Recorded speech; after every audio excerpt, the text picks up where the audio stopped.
one topic that you see on the news almost every day is whether the Israelis are going to go to war with Lebanon. It's a very, very interesting topic, and you guys know that I've done a lot of coverage about Hezbollah and how they've been destroying Israel's defenses, and now the Israelis are very angry because they're losing in Gaza, and they're also being crushed in the north, so in the front with South Lebanon with Hezbollah, and they can't do anything about it. And what they're trying to achieve now is a pivot from Gaza over to Lebanon, hoping that that's going to kind of wash away their failures inside of Gaza, their military and political failures in Gaza. I'll play you some clips and I'll go more into detail about whether there's going to be a war or not. This is from David Menser, who's the same guy that you might know from Labour Friends of Israel, right? So very funny on the eve of Keir Starmer coming to power. But he's now the Israeli spokesperson. And take a look at what he had to say about Lebanon. We will use all means necessary to restore security on our northern border. The state of Lebanon and the Hezbollah terror organization, which is operating under the guidance of Iran, bears full responsibility for the deterioration of the security situation in the north, in violation of UN Security Council resolutions 1559 and 1701. Whether diplomatically or militarily, one way or another, we will ensure the safe and secure return of Israelis to their homes in northern Israel. That is not up for negotiation. We will use all means necessary to restore security on our northern border. The state... So, he seems very agitated, doesn't he? And the Israelis, they're also sending the Americans, the French, and the Germans to try and calm down Hezbollah. Now, they're trying to do this because France has a little bit of sway and influence inside of Lebanon because it used to be a former colony. They call it a mandate. It's not. And they're hoping that they can achieve something through that. But they're not going to. They're not going to because they won't stop bombing Lebanon, right? So just yesterday, they're dropping white phosphorus. And again, when I say bombing Lebanon, like it's really a vicious, nasty bombing campaign. It's not like they confine it to military things. It's no, let's bomb children. Let's drop white phosphorus. Let's kill civilians. I think they've killed close to 100 civilians in South Lebanon, whereas Hezbollah have killed one Israeli civilian. If you can call Israeli civilians, because they all have mandatory military service. But anyway, maybe it was a grandmother or something. I don't know. In any case, they won't calm down. So Hezbollah are continuing to pound the border. They don't care. They really do not give a shit. So all of this diplomatic pressure that they're trying to exert, all of this, sending the head of German intelligence to Beirut, it's not working. Hezbollah don't care. Hezbollah's official position is when you stop the genocide in Gaza, then we will stop. We will listen to what Hamas tell us. Okay? And you have to understand the dynamic here, because when they say that, they're not saying like, oh, well, we have nothing to do with it. Go talk to Hamas. They really mean it. They're not just saying that. They really mean this. They say it's up to Hamas. You stop the genocide, we stop. And the same thing with the Yemenis, you know. They say you want these people on Galaxy Leader to be freed? Go talk to Hamas, stop the genocide in Gaza, then we will release these hostages and we'll lift the blockade. But you go deal with the Palestinians. You're not going to deal through us. So I think that's a very interesting dynamic to point out. And Iran is also rebuffing these these positions by saying if you screw with Lebanon, there's going to be a regional war. Right, like that's the when it comes to direct involvement, that's the red line. Okay, if you invade Lebanon, we're coming in. That's what the Iranians have been saying. Okay, so you've had the foreign minister, you've had also Karazi, who is head of Iran's Strategic Council on Foreign Relations. All of them saying, you know, like Iran's not interested in a regional war, but if you want to take it there, we're ready to do this. Okay, so no one is backing down here. The Yemenis are not backing down. Hamas, Hezbollah are not backing down. Iran is not backing down. They have a very, very clear position. If you want any sort of peace on the northern border or in South Lebanon, you stop the genocide in Gaza. It's the same condition that was set out from day one.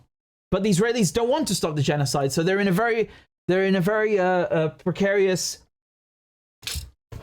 dilemma right here, right? They want to commit genocide, but they don't want any consequences for committing genocide. It's a very you have to sympathize, right? The poor Israelis. What can they do? Why can't they just commit genocide in peace? You know, no one will let them. So anti-Semitic. So I'll show you some new videos released by Hezbollah, which are also, obviously these have propaganda value, but they're also very interesting to us as journalists and military observers, and just the fact that they are releasing this at this moment in time, it's also to send a message to the Israelis, right? Make no mistake.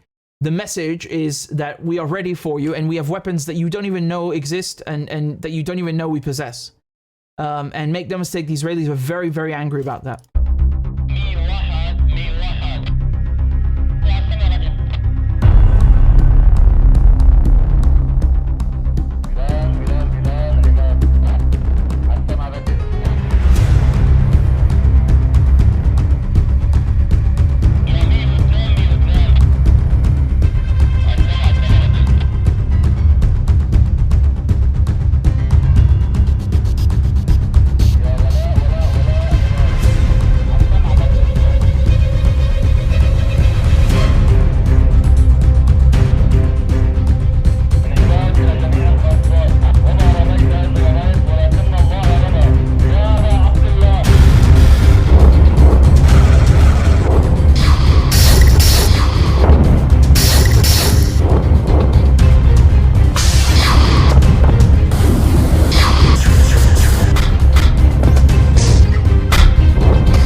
Hezbollah are not playing around. They're really not playing around. Like I want to impress upon you the importance of their military and strategic strength, because it's not like, oh, they have some projectiles that they can fire. No. We're not talking about a bunch of mortar shells. They have rockets. They have missiles. They have surveillance drones. They have kamikaze or suicide drones. They have their own production for their own rockets and missiles. I mean, if you look at, I'm saying both rockets and missiles now, they probably have 1 million of those, right? 1 million in total. In addition to that, all of the mortar shells, the artillery, the conventional artillery shells, I haven't even mentioned, of course, assault rifles, machine guns, and stationary. Forget about it. You know, you're dealing with a military wing that has had the advantage of not being under siege. So if you look at the strength that Hamas have in Gaza under siege, which is already very impressive, and they've prevented the Israelis from achieving any of their objectives, then what do you think Hezbollah can do? Hezbollah have had the advantage of building tunnels, of making their own weapons, of receiving weapons through from Iran through Iraq and Syria, and stockpiling those for decades and decades and decades, right? So this is going to be a war that the Israelis are going to be crushed in, absolutely crushed in. I remember in 2006 how they were crushed, and the Israelis had to end that after 33 days, right? And of course they will tell you, oh, they won. Really? Because Hezbollah are right here and they're stronger than you. What did you win exactly? You got spanked and humiliated and sent out of Lebanon. So, you know, they are really, really in a bad spot. And, well, it's a good spot for the rest of the world, but bad for them. I'll show you some more videos just to kind of, again, impress upon you the sophistication that we're dealing with. Look at this coming out of the ground. I mean, forget fighters coming out of the ground. They've got the Katyushas coming out of the ground now.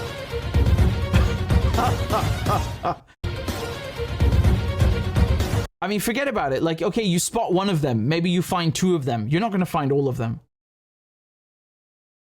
It's really impressive. I mean, for a non-state actor, remember that Hezbollah, yes, they're a political party. Yes, they have their political and their social wings, but their military wing, I mean, it's unbelievable. It's really unbelievable. There's nothing like it anywhere in the world, and there's never been anything like it in history. That a non-state actor has so much firepower and so much technical prowess doesn't exist. Never existed in history. So the fact that they're able to confront the Israelis, the United States, the United Kingdom, and at the same time resist through other channels and avenues, meaning diplomatic and political avenues, it's unbelievable. It really is a force to be reckoned with.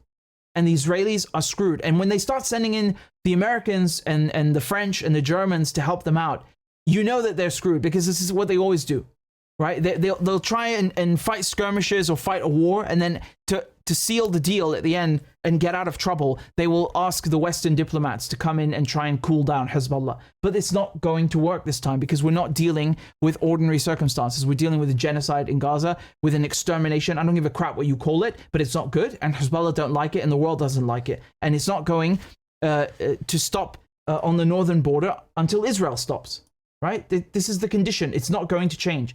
And, you know, they don't seem to want to get it, but okay. Here you've got, for example, some other photos and clips from Hezbollah where they're showing, for the first time, by the way, they've revealed some weapons and systems like the M46 over here. This is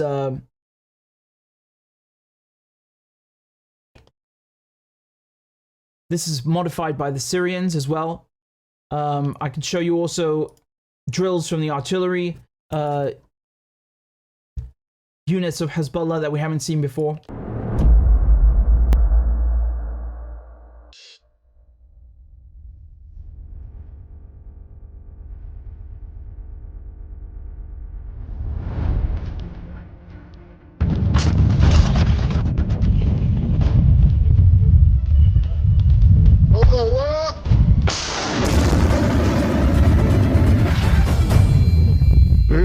يلا اتكل على الله يا قائم علي محمد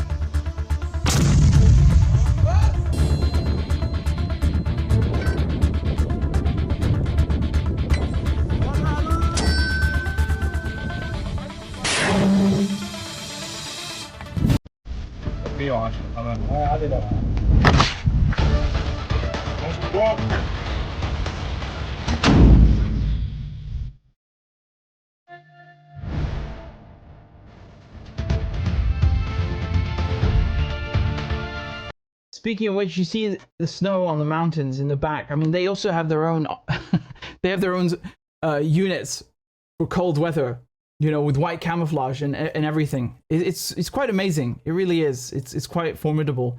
They released a clip for that, but that was before October 7th, before Al-Aqsa flood. Here you can see the photo that I showed you just now with the M46. It's from this clip.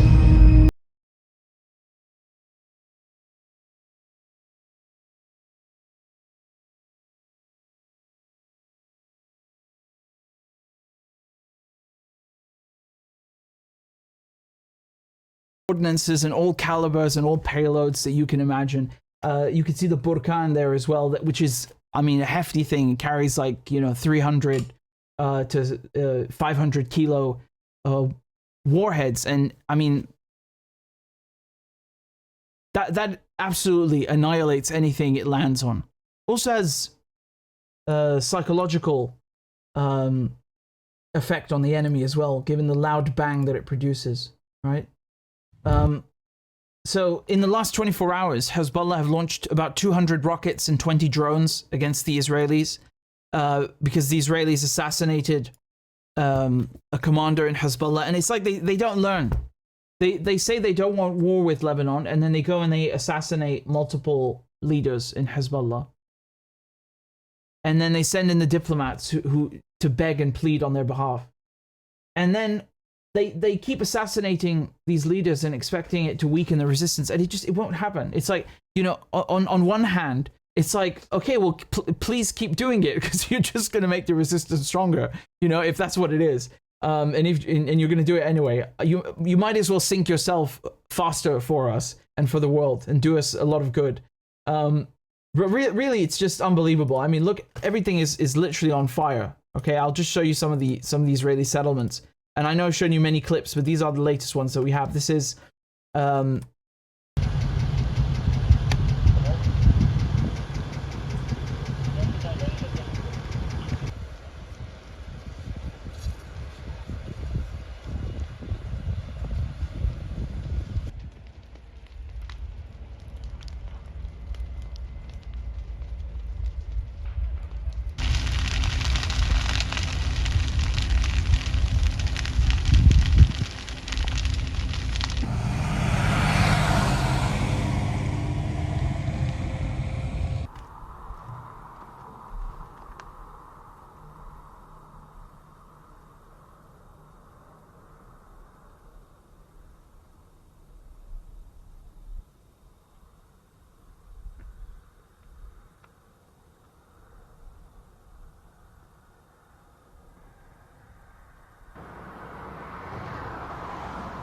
they don't even have enough firefighters to deal with all of these infernos. So you see that from any way that you look at it, they are in dire straits. And you know, I'll just read to you from so this is from Professor Asad Abu Khalil, who is someone I admire very much. Interviewed him about 2 months ago, and I agree very much with the thesis that he lays out in this piece about whether there's going to be war or not.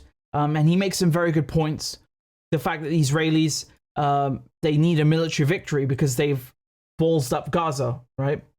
The fact that Hezbollah just won't, you know, they are unrelenting. He also mentions another avenue that we've discussed before. For example, the opposition that you have inside of Lebanon to Hezbollah, for example, from the Kata'ib, from the Phalange, who are these nutjob so-called Christians, and of course Saudi Arabia and the UAE, they also exert a significant influence in Lebanon through various media organizations as well, in addition to political. So that's one avenue that has to be taken into consideration. He also mentions the elections, the fact that, you know, Biden did nothing to stop the genocide. So, you know, why would he necessarily jump in to stop a war? If you look at Donald Trump as well, they're both, you know, mad, rabid Zionists. So why would any of them actually do anything? They don't want a regional war, but it's not like they're actually going to set any red lines. I think that's one thing worth underscoring as well. And he mentions the fact that inside of Israel you have these divisions. You have Netanyahu who's dealing with all his political cases. So, you know, it's not going to be 2006. It's going to be worse than that for the Israelis. Much, much, much, much, much worse. The equation has also changed, right? So, you know, Israel is not only being confronted by a much stronger resistance, but they are unable to defend themselves from that resistance, or to face that resistance by themselves. They need the help of all these countries, right? And he mentions, for example, April 13th, when you had Jordan helping to shoot down Iranian payloads. So, and of course, you know, the UK and the US and France, who all have destroyers in the Red Sea, there to help defend the Israeli colony. So Israel is weak. It's not able to contend with non-state actors, right? Never mind if it goes into a regional war, and then you have Iran also getting involved again, like on April 13th, and to a much, much, much larger and further extent. So in any case, it's a good read, and I agree a lot with what he has to say, and I thought I'd just, you know, inject that at the end as well. And it's just funny listening to Israeli media talk about this, because they seem very, very worried about it. But they're still trying to, like, you know, make it, oh, it's about the Shiite axis. Man, they don't get bored, you know? Like, their whole colony is about to be blown up, and they're still, like, regurgitating this bullshit propaganda about, oh, the Iranian Shiite axis. No, man, it's not because they're Shiites. It's because you're shit, right? Because you're colonizers, and you piss people off because you murder them. That's why people are firing rockets at you. They want you to fuck off their land. Like they try so hard to make it about everything else in the world except this, you know? Or it's because they're Jewish and, you know, everyone is just anti-Semitic. They just wake up in the morning and say, I want to kill Jews. Like, you know, it's everything except colonialism, right? Everything in the world. So in any case, it's funny listening to the Israelis. They don't know what to do. And they're all running away. They're all running away. I mean, last month when Nasrallah, who's the Secretary General of Hezbollah, gave a speech, you had, I don't recall the number, I think it must have been 65,000, 60,000 Israelis leaving in one day. So, you know, you've had significant portions of Israelis leaving the colony entirely, and especially in the north on this front in southern Lebanon. You know, you have the Israelis being evacuated by their own government, by the colonial administration in Tel Aviv, and in addition to that, being forced out because of the fires, right? So it's not just the war itself, it's just the fires as a result of the drones coming in, as a result of the Iron Dome having been destroyed by Hezbollah. You see, it's like dominoes, right? Or salami tactic, if you will. Very, very, very well executed by Hezbollah. And at the same time, without turning it into a regional war, which is unbelievably impressive. Again, from a purely objective point of view, it's very difficult to destroy an entire line of defense like that without turning it into a larger, protracted conflict. And so they've been able to actually pull that off, which is very impressive. And now, of course, they're talking about, there might be a regional war. But again, Professor Abu Khalil makes the point that the Israelis like to take people by surprise. So the fact that everyone's talking about it would maybe dissuade them from actually doing anything at the moment, but not entirely or indefinitely. Now, from what I can see, and again, I don't want to make any predictions because it's a war, it's chaos, so there's nothing to be predicted in it. But I will say that I think it's going to escalate. I don't know when, but I don't think it's going to become a regional war in the sense that the media are trying to make it out to be. You know, like it very well could. Again, it very well could. Nothing is off the table. We're not anywhere near this genocide in Gaza stopping, or the colony being actually finally done, even though you have all these settlers who are leaving. Nevertheless, it's still not safe. It's still not safe to say, but I think it's going to escalate a bit. And I think that ultimately, even if the Israelis try to go in, they won't be able to go past southern Lebanon. They'll of course go and bomb Beirut, and they'll level Beirut like they always do. But I think it's going to be more difficult. I don't think they'll be able to keep it up for as long as they want. I mean, some Israelis in the military are saying that they might not even last 24 hours. Who knows? Again, who knows? Again, Hezbollah's arsenal is very, very secret. And like I was saying, the Israelis want to know what kind of weapons they have and where they are, but they haven't been able to make Hezbollah go and use those weapons that they're saving for a rainy day. So far, they've used very conventional and already public weapons and systems. So the Israelis haven't been able to really discern or gather any valuable intelligence from that. So there is a real risk of a war, make no mistake. If you ask me, it's already a regional war. I mean, Jesus Christ, there's 7 fronts in the war. I've been saying that since the very beginning. It's already regional for me. If they mean invading Lebanon, yeah, it could happen. But the Israelis would have a very difficult time. And let's hope it doesn't come to that. Ultimately, their project is failing. So you have to remember that there are many Israelis right now who, you know, they just don't care. They want to flee. Like, they're ready to kill people for their colonial project, but they're not ready to die for it. Do you understand the difference? Palestinians are ready to die for it because they don't have anywhere else to go, and you know they are attached to the land. The Israelis are not attached to the land. They're a bunch of Eastern Europeans, you know, or whatever. Even if they come from Morocco, they're not from Palestine. So you know they have somewhere else to go. They can go to other countries, and they have other options that Palestinians do not have. Because Palestinians didn't come and settle the land. They are from the land. They're native to the land, indigenous to the land. So the Israelis are ready to kill, but not to die for the land. And that is a very important factor. And it's true in Gaza, and it's also true in the Galilee and in Lebanon. So when it comes down to it, they will prefer to flee, as they have been doing in droves through Ben Gurion Airport. And I know the resistance like to strike Ben Gurion sometimes, but I suggest they leave it open so that the settlers can flee in peace like the French did from Algeria, and then we save everybody a bunch of time and trouble, and perhaps the most diplomatic way to settle things. Wouldn't you agree? Right? We should leave departing flights from Ben Gurion open for all the settlers to leave, and we settle the thing peacefully, and that's it.